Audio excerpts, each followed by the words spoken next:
Thank you, Louise. Thank you to the Academy for inviting me to join this incredible meeting of kindred spirits from throughout the world. How many of you traveled more than 50 miles to get here?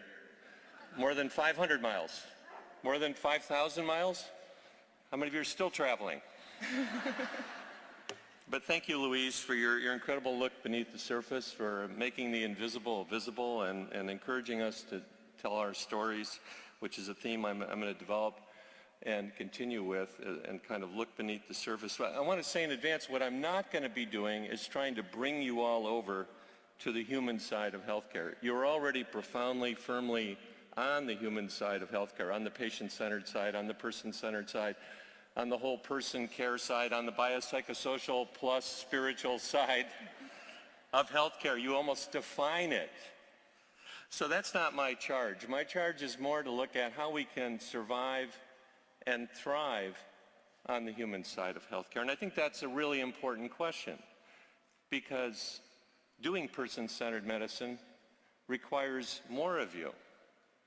Whole person care requires your whole person.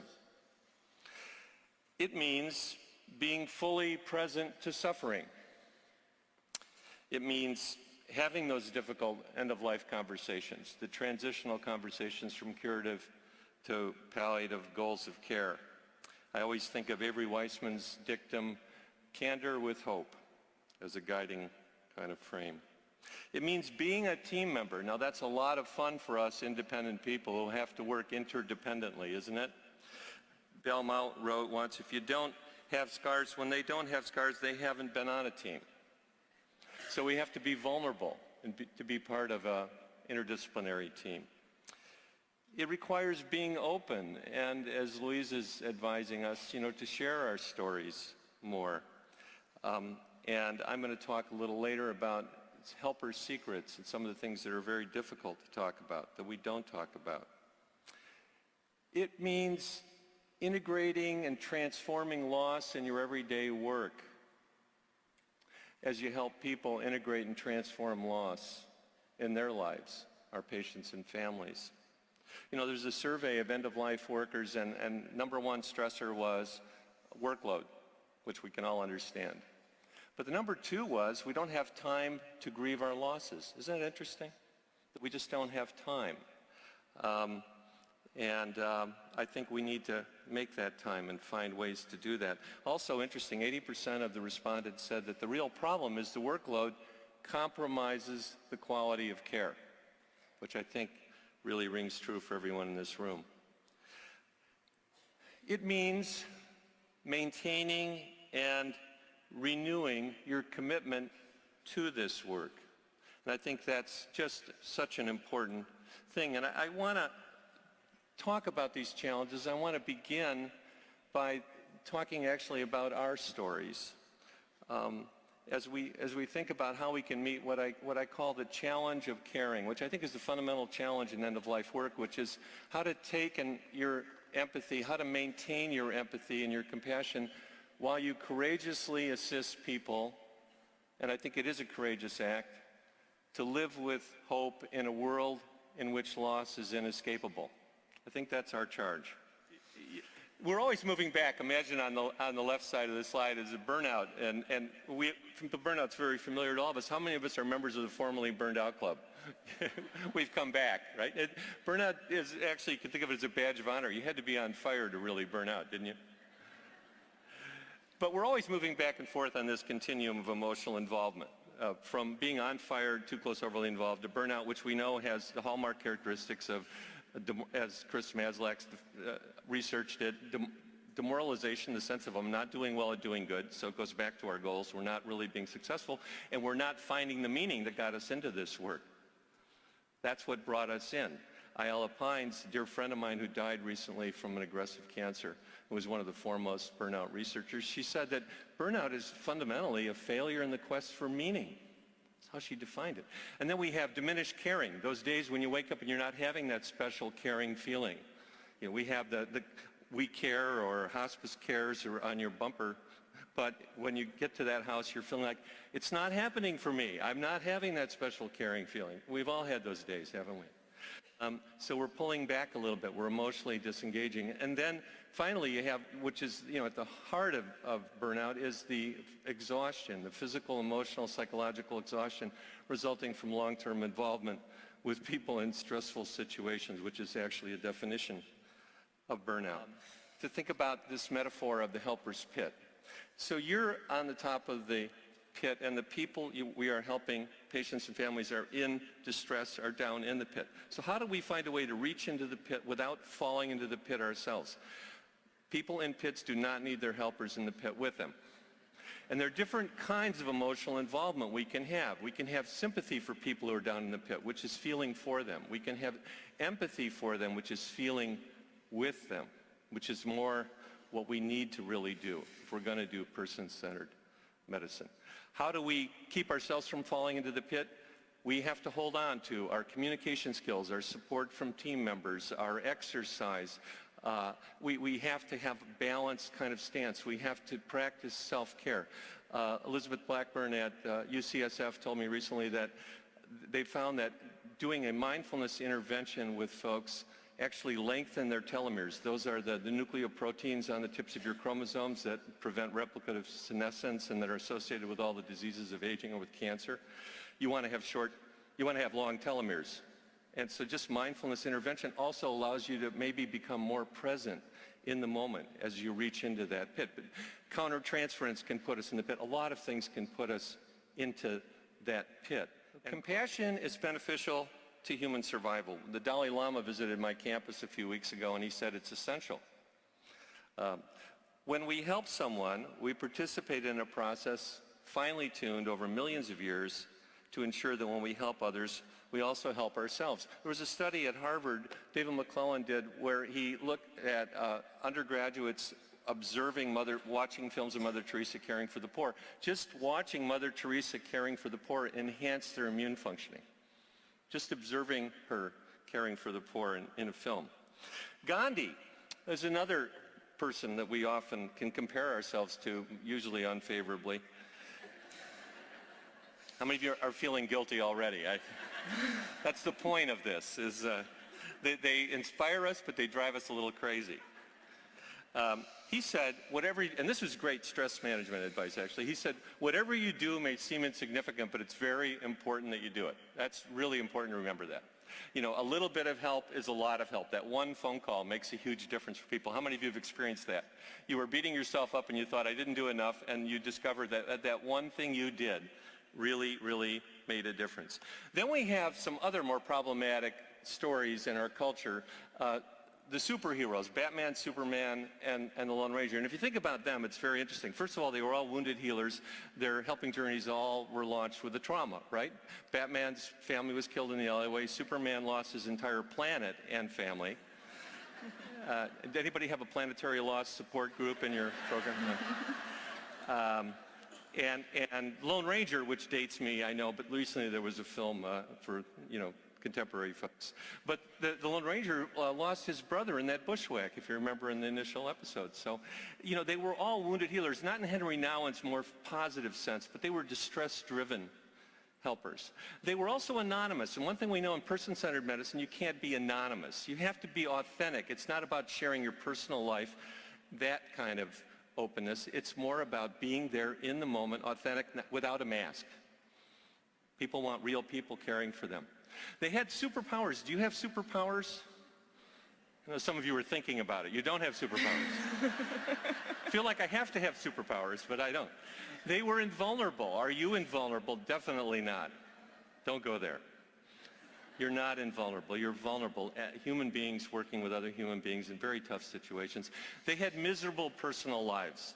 All of them. All those superheroes. Do you have to have a miserable personal life to do a hospice and palliative care? It helps, right? No, it doesn't. It really doesn't. They were also one-way caregivers. You remember at the end of each of the episodes, who was that masked man? It would always say, who was that man? Who was that hospice nurse? Who was? They would take off and they couldn't even accept a thank you. We'll accept thank yous from patients and families. They want to say thank you to you. They love you. They may not ever want to see you again. But don't you hate that sometimes? And then the clincher is they were always successful. These superheroes were always successful, every episode. Are we always successful? No, you can't be. You can't be, you know? You just can't be always successful. So they were bad role models for us. There are some other bad role models that I grew up with, and now I'll really date myself, but some of you might remember this. Man, woman, earth, death, infinity. Ben Casey.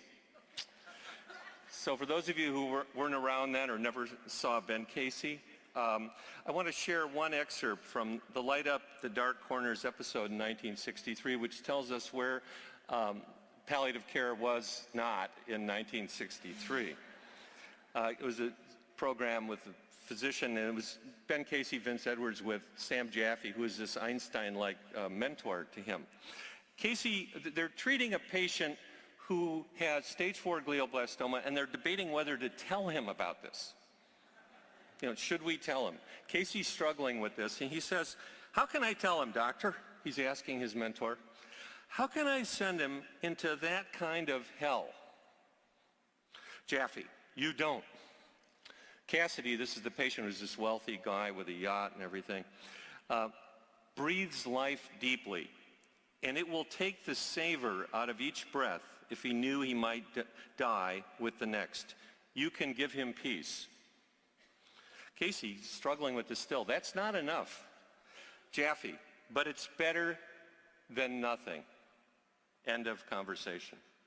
Nothing is what was happening in 1963 in the models that we had on TV and that a lot of us grew up with and we were experiencing. Also, the story had an incredible boundary violation where the nurse at the end decides that she will say yes to the patient's overture to marry him, and she runs off with the guy to the yacht. For some of you, that doesn't sound too bad, right? But they still hadn't told him about the glioblastoma. Just let me say this at the outset. There are secrets that we possess and other secrets that possess us. And privacy and secrecy aren't the same. So how many of you, let's say we fold or crumple our toilet paper. How many of you fold your toilet paper? Raise your hands. How many of you crumple it? Okay. How many of you are saying, I don't want to raise my hand about this at all because it's a private issue. I don't want to go there. But even with a stupid question or issue like that, you see the shame issue starts coming in, like, what about my neighbors? Is folding better than crumpling? Which, you know, I'm a more organized person, I should fold, you know. The crumpling, maybe that's disorganized, but maybe it's creative, maybe, you know, anyhow. There's always a thought, and when we talk about is it really going to be positively perceived by others, and this is what's happening every day with our patients interacting with us and us interacting with each other. The distress disclosure dilemma. And when we're talking about, I'm talking about distressing experiences. When we have distress, we have the urge to disclose, but then if we have also this restriction, this constraint, that's what causes problems. That's when we have problems. And when I've looked at, you know, thousands of helper secrets, and you do content analyses, and you find that there are themes that recur over and over again, the same ones that I've heard leading support groups for oncology and hospice. Feelings of inadequacy, frustration with one-way giving, too many demands, anger at patients or family members, don't want to talk about that. It's not okay. Emotional distancing, feeling like an imposter, less frequent are medical errors, which are very real phenomena and very painful. Boundary violations, other disturbing experiences, and all these are maintained by the fallacy of uniqueness or pluralistic ignorance, the belief that nobody else is having these experiences. So when we don't share them, we don't learn that others are actually having these experiences. Here's some examples. The distress avoidance kind of guilt sequence that I've found. I have distanced myself deliberately from some patients and families as a form of self-protection when I felt emotionally overloaded, even though I felt they needed emotional support themselves. How many can really say that we've done that at some point in time? You've noticed that you've pulled back and then you felt guilty about it. Okay. Concern about others' competence, you know, about our competence and effectiveness. My inadequacy is my most personal secret. It's very frustrating to be constantly in the company of so many talented, capable people. One of the things, personality characteristics of all of us is we're more perfectionistic. That's been found. And, you know, when you're at a conference like this with the creme de la creme from all over the world, it's easy, isn't it, to compare yourself and say, oh, I didn't know about that. Oh, what is Nessa doing? Oh, my God, I'm not doing that yet. And you beat yourself up. How many of you have felt that a little bit here? It's like, oh, I didn't read that journal article. I'm sorry. You know, you have the imposter experience. I'm afraid that if anyone found out how much I don't know, I'd head for the door. Remember, this is a secret that someone shared that they did not want to say openly. I remember when I was at St. Christopher's, and I asked, has anybody ever had this experience? And more than half the people raised their hand. And I said, gosh, if they're feeling this at St. Christopher's, what about us? I had a difficult patient who became angry at my attempts to help her. She spit in my face. Without thinking, I spit back in her face. But here's the, you know, we probably haven't spit in anyone's face. But here's the painful part of this. I could have died with shame. I was there to make this more comfortable for her, and I failed miserably. I don't think anyone else would have reacted so impulsively. But how many of us, if I had followed you around, all of you incredible professionals, I have highest esteem, but how many of us have, quote unquote, said the wrong thing at some point? Raise our hands. Look around the room. We'll normalize this, okay? Here, we have said the wrong thing. And again, if you didn't raise your hand, you probably just didn't realize you said the wrong thing. Which is more scary, but you know. Sometimes I'm so angry at a patient who's very demanding, wanting something every 5 minutes, putting the call light on excessively, then I feel guilty because they are the ones who are suffering and dying, and I'm the fortunate one. I'm healthy and able to go on with my life, then I say to myself, how could you be so uncaring and selfish? You should be doing something else, like working at Kmart. Once I was leading a retreat for a hospice of Fresno, and I developed this top 10 signs of burnout, a la David Letterman. Number 10 is shopping at Kmart feels like you're taking good care of yourself. Number 9, patients frequently startle you by waking you up during home visits. Number 8, you find yourself saying, you think you've got problems, lady?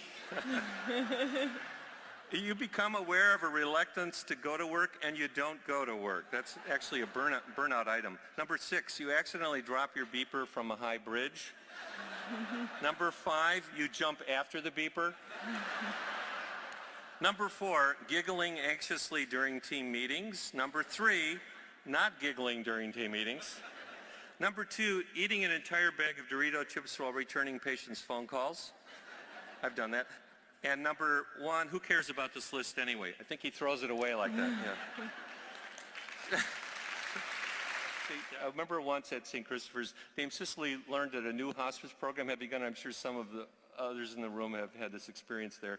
And she ran over to this world atlas she had and stuck a pin, push pin, in the atlas to celebrate the single hospice program. And it was so exciting to see her joy. Like, there's a new program. She knew what it meant.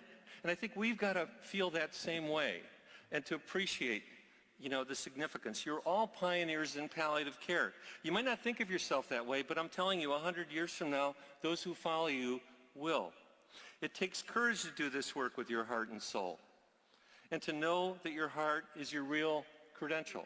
When your empathy and helping motivations intersect with the core needs and final wishes of patients and family members, moments like these that I want to share with you affirm the meaning your work has for you and the people you serve. Here's what someone shared with me. A young wife and mother died 2 days before Christmas. Her husband was grief-stricken but coping well. Before he allowed his children to come in and say goodbye to their mother, I helped him dress her in a beautiful robe, comb out her hair, her few strands of hair, and place flowers near her bed. He looked at me and said, thanks for making my kids able to see their mommy as they remembered her. And upon meeting a new patient, an elderly woman, small and frail, I was preparing to explain how I could assist her. Before I could begin my presentation, she lifted her hand slightly and then spoke clearly. So, you are to be my warrior? I'm sure you've all had moments like that. I began the helper's journey with these words by George Bernard Shaw. This is the true joy in life, the being used for a purpose recognized by yourself as a mighty one, the being thoroughly worn out before you're thrown on the scrap heap, the being a force of nature instead of a feverish little selfish clod of ailments and grievances complaining that the world will not devote itself to making you happy. Life is no brief candle to me. It's a sort of splendid torch which I've got hold of for the moment, and I want to make it burn as brightly as possible before handing it on to future generations. Think about your efforts, all you're helping as rippling across generations. That daughter who sees you caring for her mother so lovingly with such grace and skill will become the next great nurse or physician or social worker. The children you help say goodbye to their beloved parent will remember that moment on their own deathbeds and bring their family together to say their own goodbyes. You are changing our culture. You're changing how we die and how we live. It will go on and on long after we leave this place we call home. That's your legacy, and maybe that's where hope truly resides.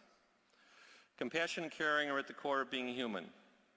This is the inner light, the splendid torch you have in your hands and can pass on to future generations. With this torch, you bring light and when it's dark and warmth when it's cold. So make the most of this time here with kindred spirits and who share in the journey.